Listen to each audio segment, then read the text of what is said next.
d'être avec nous, notre Dieu, de nous avoir équipés de ton esprit pour comprendre les mystères de ton royaume. Au nom de Jésus-Christ, Amen.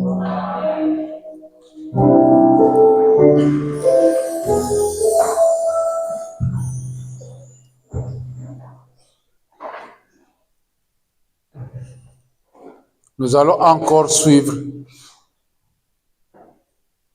notre thème, sous-thème,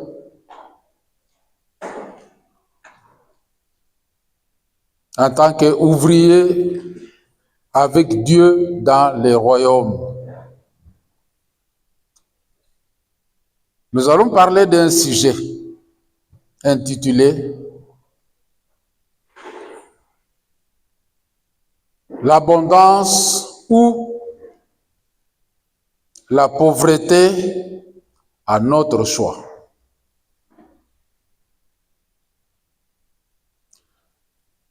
J'aimerais que chacun prenne ça comme son affaire, c'est-à-dire l'abondance et la pauvreté à mon choix. L'abondance ou la pauvreté à mon choix. Nous allons lire le passage de la Bible qui est dans le livre de Proverbes, chapitre 3, versets 9 et 10. Je vais lire. Honore l'Éternel en lui donnant une part de tes biens et en lui offrant les prémices de tous tes revenus. Alors, tes greniers regorgeront de nourriture et tes cuves déborderont de vin. Pouvons nous asseoir.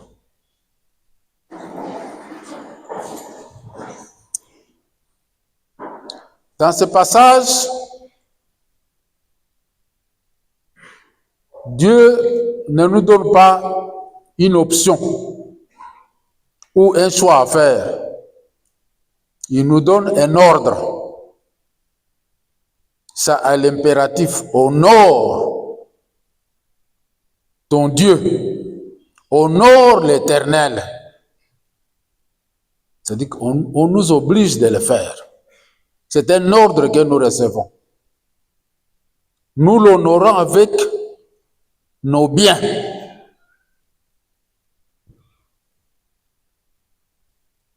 Alors, donc en conséquence,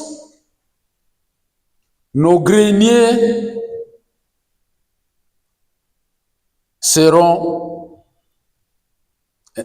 regorgeront, c'est-à-dire seront remplis de nourriture. Et nos cuves déborderont de vin. Je ne sais pas comment nous pouvons exprimer ça. Grenier, c'est là où on garde tout ce qu'il y a comme semence. Récolte. Récolte, pas semence, mais récolte.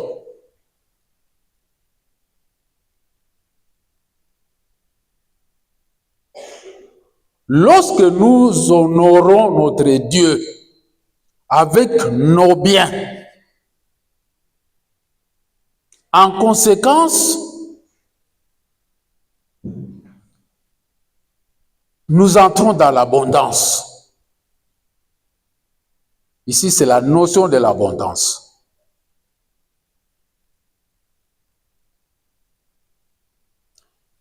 Et nous avons des difficultés parfois. Quand la Bible parle de nos biens, nous pensons que c'est savoir beaucoup de parcelles, savoir beaucoup d'argent, savoir beaucoup de ce qui rend le monde. Quand on dit que tel monsieur est riche, on voit ce qu'il a de visible. Mais Dieu ne voit pas seulement ce qu'il y a là. Dieu voit même ce que nous sommes, ce que nous avons en nous. Ce que nous sommes et ce que nous avons. Comment nous allons honorer Dieu? Honorer signifie à reconnaître que ce que vous avez a comme source Dieu. Sans Dieu, vous n'aurez pas eu ce que vous avez.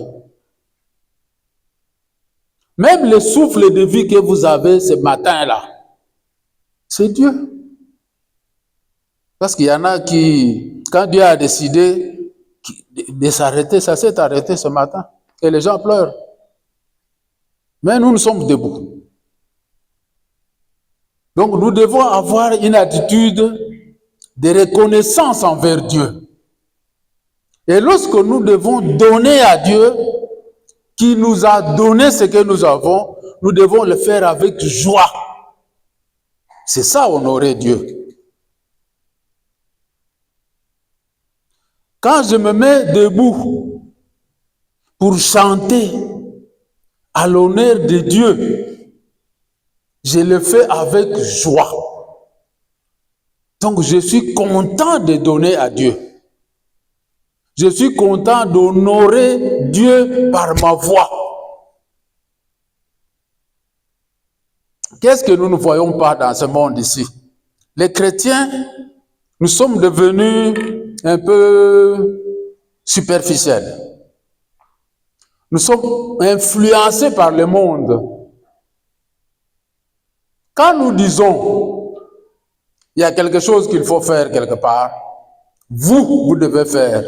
Très souvent, nous disons d'une façon générique, d'une façon, c'est comme un slogan, on dit non, Nzambe akosala.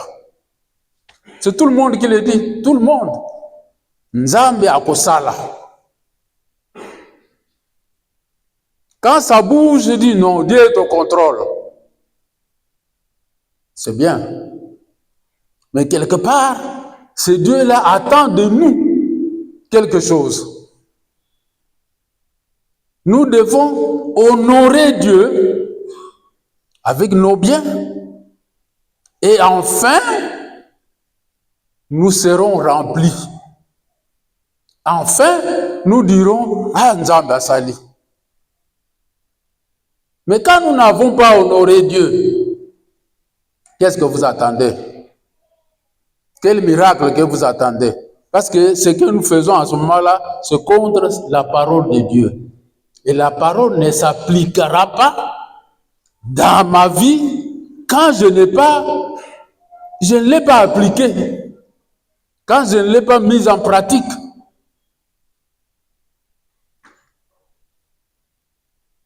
Ici, Dieu nous dit ce qu'il faut faire. Honorer l'Éternel avec les biens que j'ai. Ensuite, je verrai mes greniers remplis. Je verrai mes enfants épanouis. Je verrai mon congélateur plein d'histoires.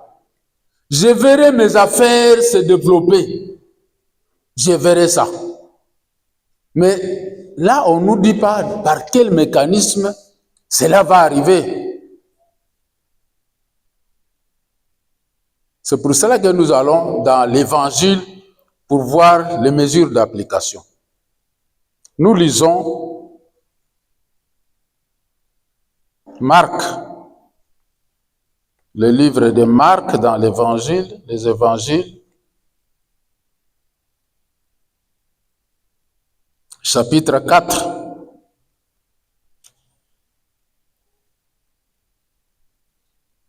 Au verset 24 et 25. Quand nous allons un peu au-dessus, il est dit, si quelqu'un a des oreilles pour entendre, qu'il entende. Si quelqu'un a des oreilles. Mais dans notre verset d'intérêt, il est dit, Et il ajouta. Donc, le Seigneur commençait déjà à parler. Maintenant, il ajoute. Nous allons voir ce qu'il a ajouté. Faites bien attention à ce que vous entendez. C'est Jésus qui dit ça. Faites bien attention à ce que vous entendez. On vous appliquera la mesure dont vous vous serez servi pour mesurer. Et on y ajoutera. Il continue en disant, car celui qui a, on donnera encore. Mais à celui qui n'a pas, on notera même ce qu'il a. Vous ne trouvez pas qu'il y a une contradiction là-bas? On va ôter à quelqu'un quelque chose qu'il n'a pas. Dieu se contredit? Non, Dieu ne peut pas se contredire. Et c'est ça que nous devons comprendre. Ce mystère du royaume, nous devons le pénétrer et le comprendre. Faites attention à ce que vous entendez. Qu'est-ce que nous entendons? C'est la parole du Seigneur.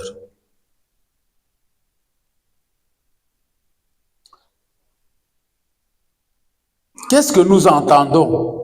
Même quand nous sommes en famille, c'est ce que disent les parents, papa, maman. Même ce que disent les enfants, nous devons écouter ça, nous devons entendre ça. Mais ici, particulièrement, il est question d'entendre ce qui va suivre. Qu'est-ce que nous allons entendre? Juste la suite de ce verset-là. Que dit la suite? On vous appliquera la mesure dont vous vous serez servi pour mesurer. Donc, chacun de nous a une mesure. Vous allez utiliser votre mesure pour s'en servir.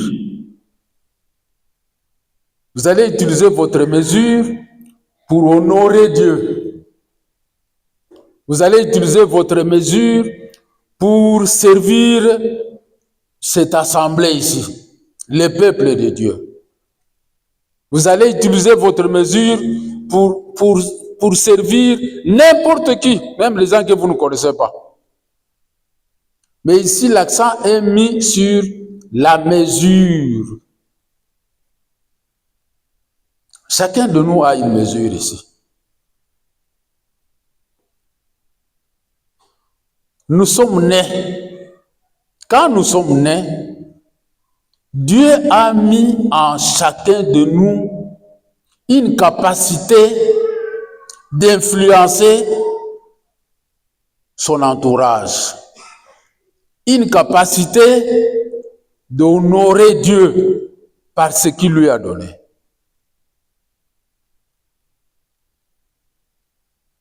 Il y a des gens païens, chrétiens, quand il y a une situation, quand il arrive, facilement, il peut orienter les choses et la solution est trouvée.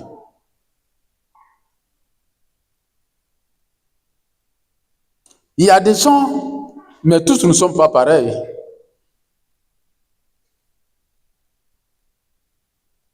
Je connais, quand nous étions à l'école primaire, un garçon qui était doué.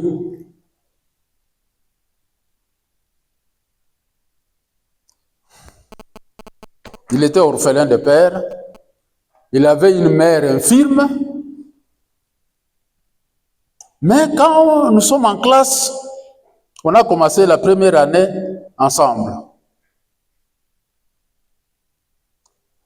Il est là seulement, il vous écoute. Il avait l'habitude un peu de bouger il avait un tic de bouger la tête.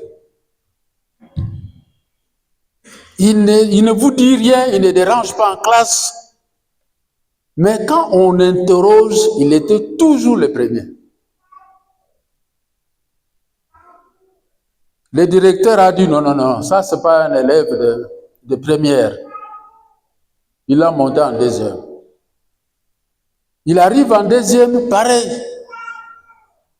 En peu de temps, on a trouvé que c'est après à l'époque, un mois était une période. Hein. Après un mois, on vous examine, on vous évalue. Quand on l'évalue en premier, en deuxième, on trouve qu'il est le premier. Et l'enseignant doit chercher comment lui retrancher quelque chose. On a trouvé que non. À la troisième période, on le remonte en troisième. Bon, on a dit non, là, il doit terminer en troisième. Il termine l'année en troisième. Malheureusement, quand nous sommes allés en congé au retour, il n'est pas rentré. Voyez un monsieur doué comme ça. Qui a fait qu'il soit doué comme ça? C'est Dieu. C'est Dieu qui lui a donné cette capacité de comprendre, de saisir, de reproduire. Et pendant que lui était comme ça, nous autres qui restions, chacun avait aussi la capacité à lui d'influencer son entourage. Chacun, tel que nous sommes là, chacun a quelque chose. Il n'y a que lui, il n'y a qu'elle qui peut bien faire ça, et tous nous sommes contents. Quand il fait ça, nous sommes contents.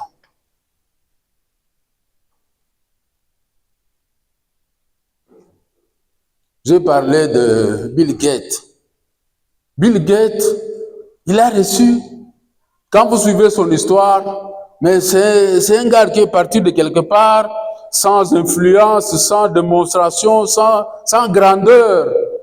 Mais après, paf, il a dit, on fait ceci. Après, on fait ça. Puis, paf, il devient milliardaire aujourd'hui.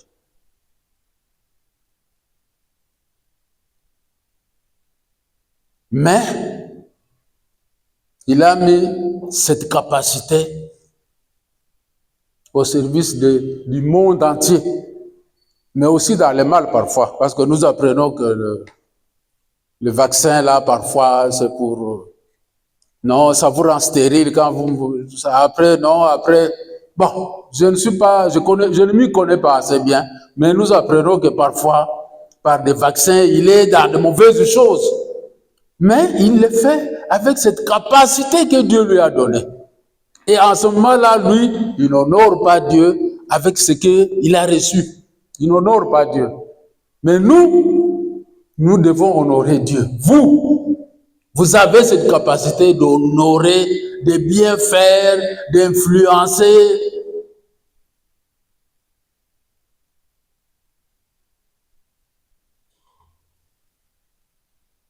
En tant que chrétien, donc nous comprenons que chacun est riche quelque part. Hein? Il a une force en lui, chacun. Maintenant, en tant que chrétien,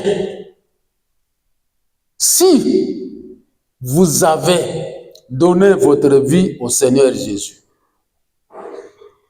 si vous êtes convaincu d'avoir reçu Jésus-Christ, c'est-à-dire que vous êtes investi de la puissance du Saint-Esprit. Le Saint-Esprit habite en vous. Et comme le Saint-Esprit habite en vous, vous avez les dons du Saint-Esprit, les dons spirituels. Dieu n'a pas sauvé quelqu'un sans lui donner un don spirituel. Non. Chacun en a au moins un. Il y en a qui en ont plus. Mais au moins chacun a un don spirituel. Cette capacité-là que vous avez, ces dons spirituels, les dons naturels qu'on appelle talent aussi, le don spirituel, tout ça, c'est ce qui est traduit par la mesure. La mesure que vous avez, avec laquelle vous vous servez. La mesure. Donc personne ne peut dire que lui est exempt. Il n'a pas reçu de Dieu quelque chose. Non. Vous êtes chrétien, vous avez reçu un don spirituel. Si nous pouvons dire à ceux qui sont dans la rue, qui ne sont pas chrétiens, nous allons dire, ils ont reçu une capacité d'influencer, une capacité de développer autour de lui quelque chose, une capacité de s'enrichir.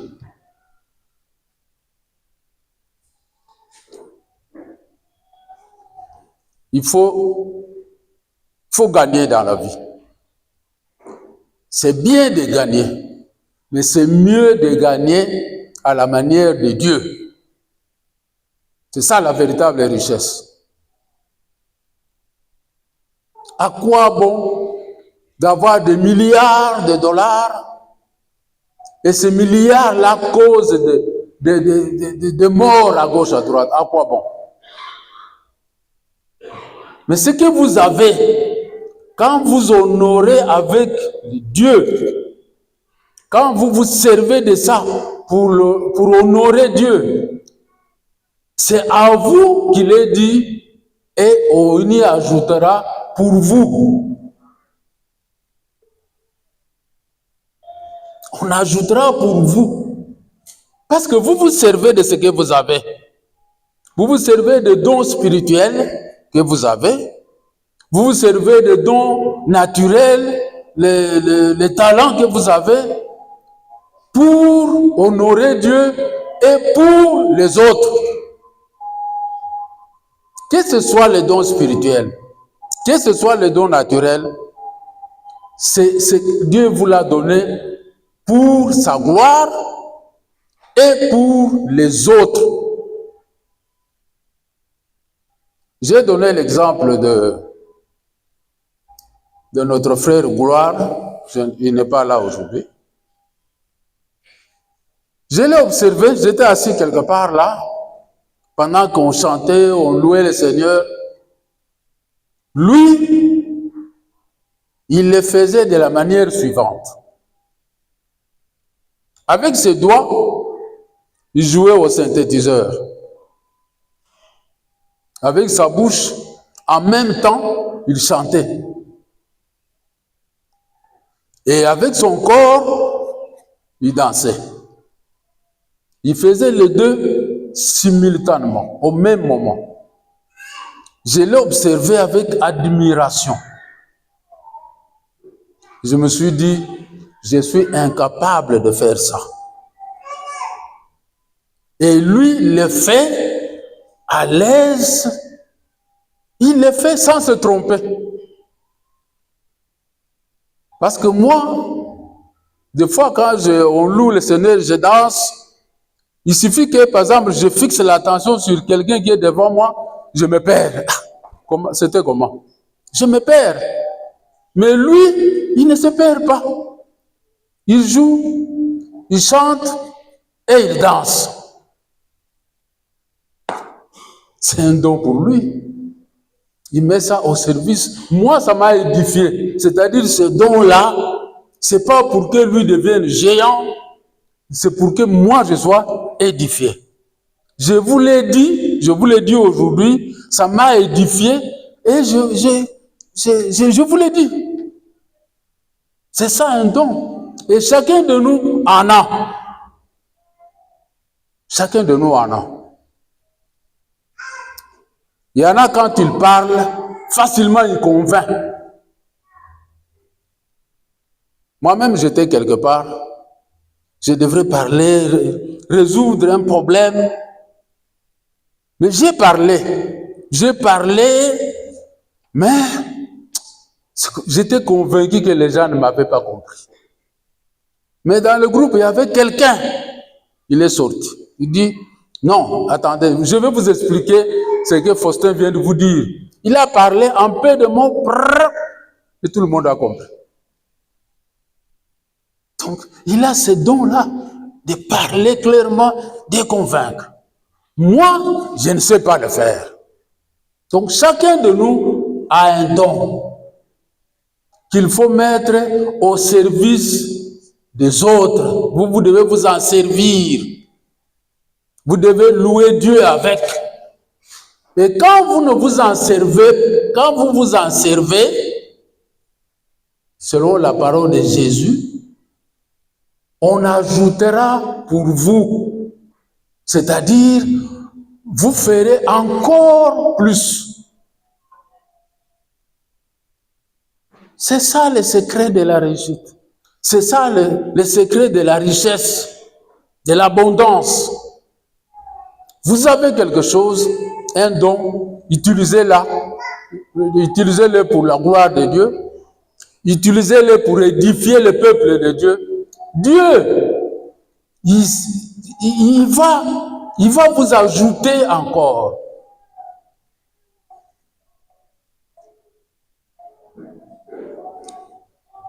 L'enfant de Dieu doit avoir un plan, un but dans la vie. Nous ne pouvons pas venir à l'église, on écoute la parole de Dieu, on sort, on rentre, dimanche, on vient encore, on écoute la parole de Dieu. Non, chacun doit avoir un but. Et Dieu nous a créés pour un but. Quand il vous a doté de cette capacité-là que vous avez, c'est pour un but. C'est pour que vous puissiez produire quelque chose. Et on doit sentir que, effectivement, ça c'est vous qui faites ça, pas quelqu'un d'autre.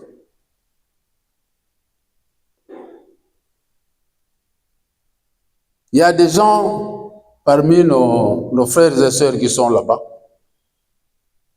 Quand il n'est pas dans le groupe, on chante, vous sentez qu'il y a une voix qui nous manque dans ce groupe-là.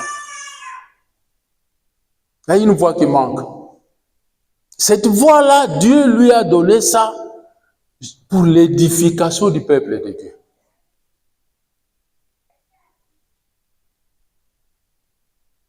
Nous ne devons pas demeurer comme ça, vivre comme par hasard, sans but. Je vous donne le témoignage d'une jeune fille qui a reçu le Seigneur à bas âge. Cette fille-là, à 10 ans, il a fait une prière à Dieu. Il a dit, Seigneur, moi je vais travailler pour toi. Je veux parler de toi aux sauvages. Envoie-moi chez les sauvages. Je ne sais pas si peut-être il pensait venir en Afrique. Je ne sais pas si c'était un Européen, une Européenne. Envoie-moi chez les sauvages, je vais parler de toi. À 10 ans, le Seigneur, qu'est-ce qu'il a fait? Il a acté. Il a exaucé cette prière. Et la fille a grandi. À 16 ans, il a prié. Seigneur, donne-moi un mari. Il faut que je me marie avec un homme qui est bien, qui n'est pas brutal, un homme qui respecte sa femme, un homme qui nourrit sa femme, qui s'occupe. Donc toutes les qualités, tous les rêves que nous faisons quand il s'agit de penser à son conjoint futur. Il a prié. Qu'est-ce que le Seigneur a fait? Il a acté. Prière exaucée. Et la fille a grandi jusqu'à l'âge de se marier. Et le Seigneur lui a donné le mari qu'il a demandé. Il le lui a donné. Et ils ont commencé la vie. Très bien, tout marchait très bien. À un moment donné, pendant la Deuxième Guerre mondiale, on a enrôlé les jeunes gens dans l'armée. Et ce monsieur était enrôlé. Il n'avait même pas encore un enfant. Notre bon mari est allé dans l'armée. Et là, il s'est comporté en militaire au front. C'est-à-dire, quelqu'un qui boit beaucoup, quelqu'un qui fume, quelqu'un qui court, un sauvage.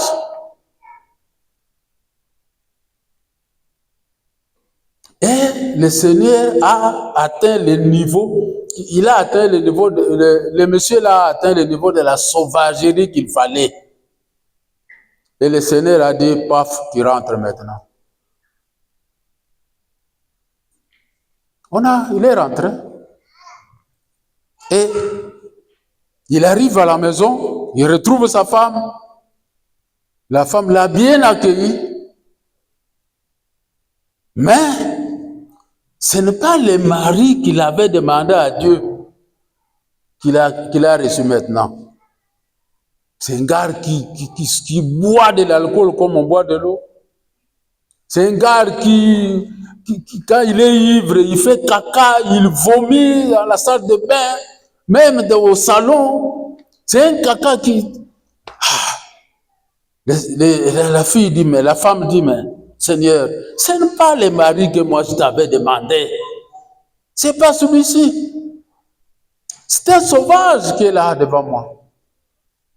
Et le Seigneur lui a parlé en disant, tu m'avais demandé que tu ailles parler de moi chez les sauvages. Eh bien, j'ai amené un sauvage chez toi.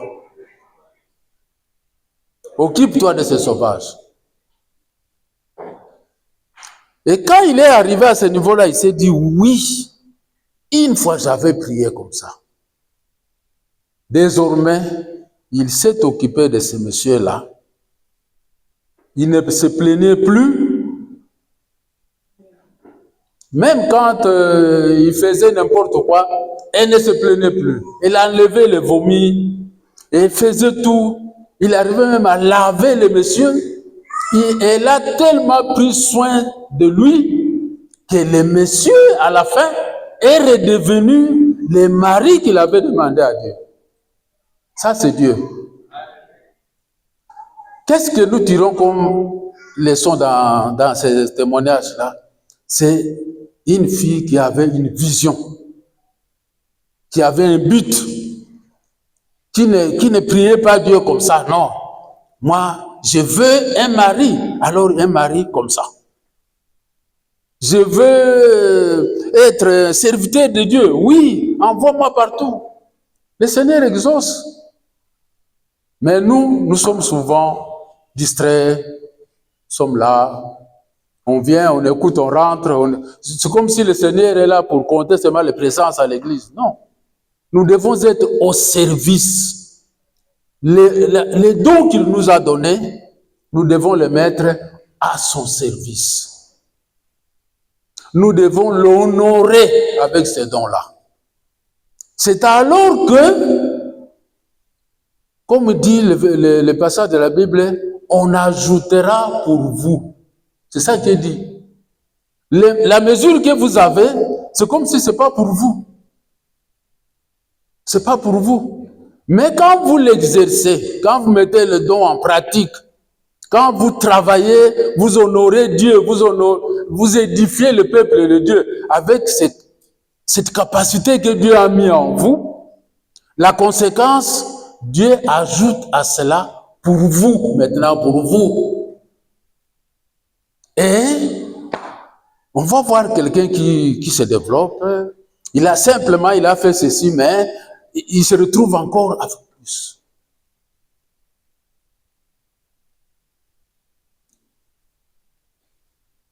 Quand vous n'avez pas encore prêché, arrêtez quelqu'un qui passe pour lui parler de Jésus-Christ. Au début, la chose la plus difficile, c'est pas ce qui suit, mais c'est le début là. Avoir le courage d'arrêter quelqu'un, d'aborder quelqu'un et lui dire, est-ce que nous pouvons parler? Je peux vous parler de Jésus. Ça, c'est le moment le plus difficile. Et tous ceux qui ont osé faire ça, Vous le faites, vous dites, ah, c'est possible. Et je vais encore. Vous rencontrez encore quelqu'un, vous parlez de Jésus. Que la personne accepte le Seigneur Jésus ou non, ce n'est pas votre affaire. Ça, c'est l'affaire du Saint-Esprit. Mais vous devez aborder les gens, avoir cette capacité que Dieu a mis en vous d'aborder quelqu'un et de lui parler de Jésus. Et vous développez ça, vous allez voir que ça devient une facilité pour vous de le faire. Vous n'aurez plus peur, vous n'aurez plus honte, ça devient quelque chose de facile. C'est que Dieu vous a ajouté. Il vous a donné pour vous. Il vous a donné pour vous. Je passais avec ma femme, je disais, mais cette maman qui est ici, vous le voyez en train, avec un peu d'arachide comme ça, il est en train de... il va passer toute la journée ici. Donc pour moi, il ne gagne rien. Il ne gagne rien. Parce qu'un groupe wana c'est 100 francs. Si c'est cher, c'est 200 francs. Comment est le wana? Bon, imaginez-vous combien de 200 francs qu'il aura. Mais elle est là, assidue à ce travail. Vous pensez qu'il ne gagne rien? Il gagne. Sûrement le Seigneur lui ajoute pour elle. Il gagne. Quand vous ne s'aimez pas, vous n'allez pas récolter.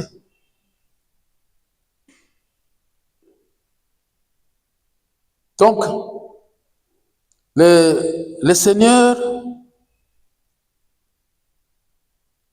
nous demande de comprendre. Quand vous appliquez la mesure que Dieu vous a donnée, vous vous en servez. La conséquence, c'est qu'il ajoutera pour vous. La conséquence fait que vous gagnez plus. Vous avez gagné, vous avez servi le Seigneur, vous avez servi le peuple de Dieu, vous avez gagné, vous vous retrouvez là avec votre gain. Vous ne croisez pas les bras. Vous servez encore le Seigneur, vous aurez quoi? Vous aurez ce qu'il va vous ajouter, c'est plus ce qu'il avait déjà ajouté. C'est-à-dire, c'est intérêt, comme qui dirait. Vous gagnez encore, vous gagnez encore, vous gagnez encore, et vous tombez où? Dans l'abondance. C'est ça le secret.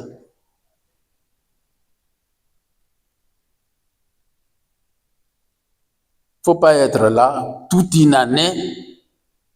Vous n'avez jamais... Vous savez, il y a des prédications que nous écoutons à gauche, à droite ici. Les gens parlent de s'aimer. Il faut s'aimer. Il faut s'aimer. Ces gens-là ne disent pas les mensonges. Ce qu'ils disent est vrai. Peut-être ils exagèrent un peu, ils dévient un peu autour de ça. Mais au fond, il faut s'aimer pour récolter.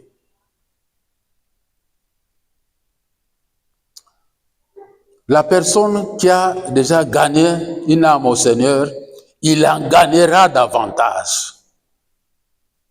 Et cela, cette force-là de le faire, vous viendra de Dieu.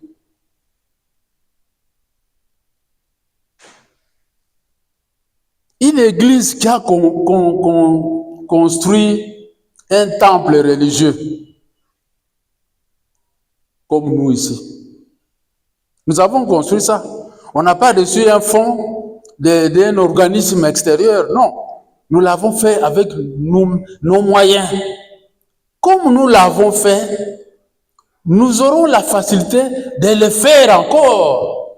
C'est ce qui se passe derrière. Donc nous trouvons que c'est faisable parce que nous l'avons déjà fait.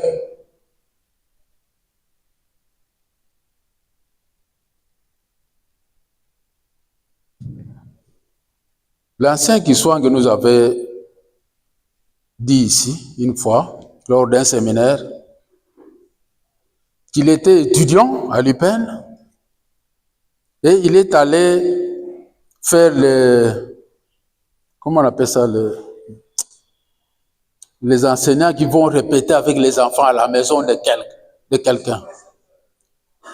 Bon, il est allé répéter avec les enfants d'une famille, ici à Pigeon. Quand il est allé là-bas, il a commencé à travailler et un monsieur est venu, il l'a vu. Il dit, ah, est-ce que tu peux encore venir chez moi pour mes enfants? Et il est allé là-bas. Et il a constaté que le salaire que lui donnait la première famille était moins que celle que lui donne la deuxième famille. Donc il était fort, il avait plus d'argent qu'avant.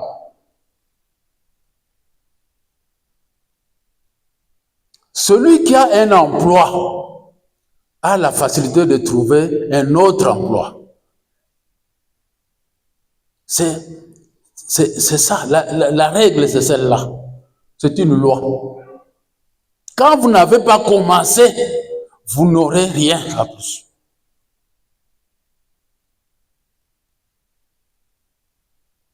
Donc, on donne à celui qui a. Qu'est-ce que nous avons? C'est que Dieu nous a, ce dont il nous a équipés. Don spirituel, don naturel. Et lorsque nous nous en servons, on nous ajoute pour nous. Et ainsi de suite. On m'ajoute, je travaille, on m'ajoute pour moi, je continue à travailler, on m'ajoute pour moi. J'évolue. Et ça, c'est dans tous les domaines de la vie. Tu travailles dans un bureau ou quoi. Dans ce que tu fais, avec lequel tu honores Dieu et avec lequel tu honores, tu sers la communauté, les enfants de Dieu, tout ça, ta propre famille, Dieu t'ajoutera pour toi et tu deviendras de plus en plus fort. Nous disons que Dieu gouverne le monde avec des lois. Il gouverne le monde avec des lois. Il y en a de deux sortes. La première loi, c'est Jésus-Christ.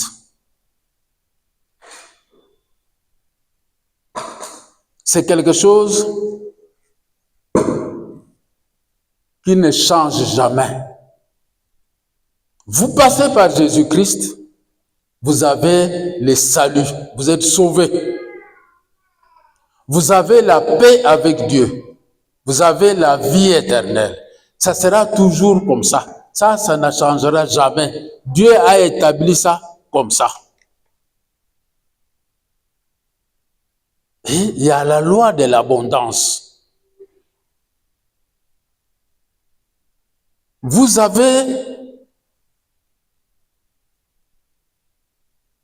utilisez ce que Dieu vous a donné, vous allez gagner progressivement et de plus en plus avec ça. C'est une loi. Vous semez, vous récoltez. Vous donnez, vous recevrez plus que ce que vous avez donné. Ça reste comme ça. Vous êtes là, les bras croisés, comme ce qui est dit dans Proverbe 6.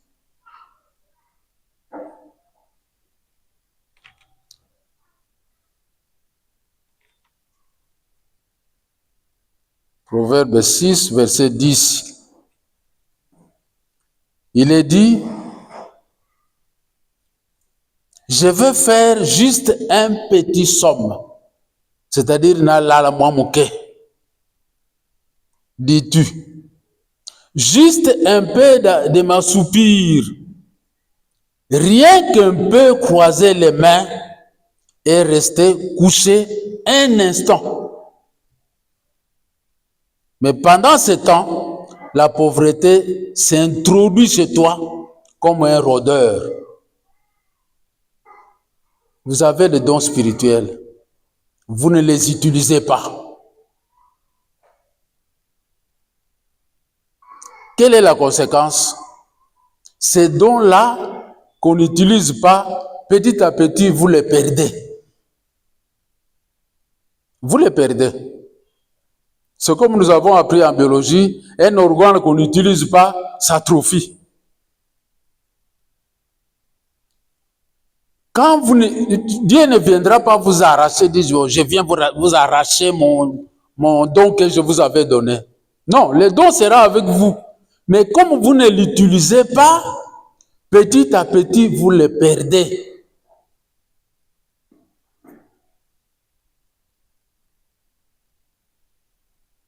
Vous avez la facilité. Dieu vous a donné de chanter, de bien chanter. Mais vous ne chantez pas bien. Non, ce n'est pas que vous ne chantez pas bien, mais vous ne chantez pas. Quand il s'agit de qui peuvent se joindre à nous pour chanter, vous n'êtes pas là. Ce n'est pas votre affaire.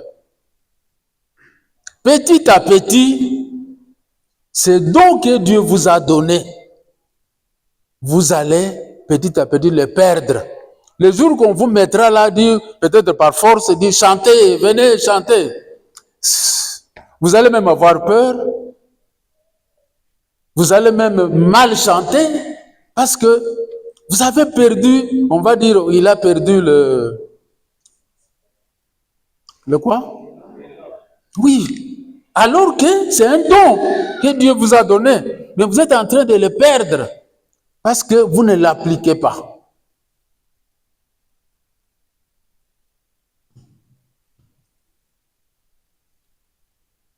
Dieu nous a équipés pour sa gloire. Tout ce que nous avons, notre argent, nos relations, la position que nous avons dans la société, dans la famille, tout ce que nous sommes, c'est Dieu qui a permis que nous le soyons. Et nous devons honorer Dieu avec ça. Ce n'est pas pour nous, c'est pour les autres. Les dons, ce n'est pas pour moi, c'est pour les autres. Donc, l'abondance ou la pauvreté, c'est à votre choix. Mais moi, je vous conseille de prendre le processus de l'abondance. Soyez celui qui a et non celui qui n'a pas. Que Dieu vous bénisse.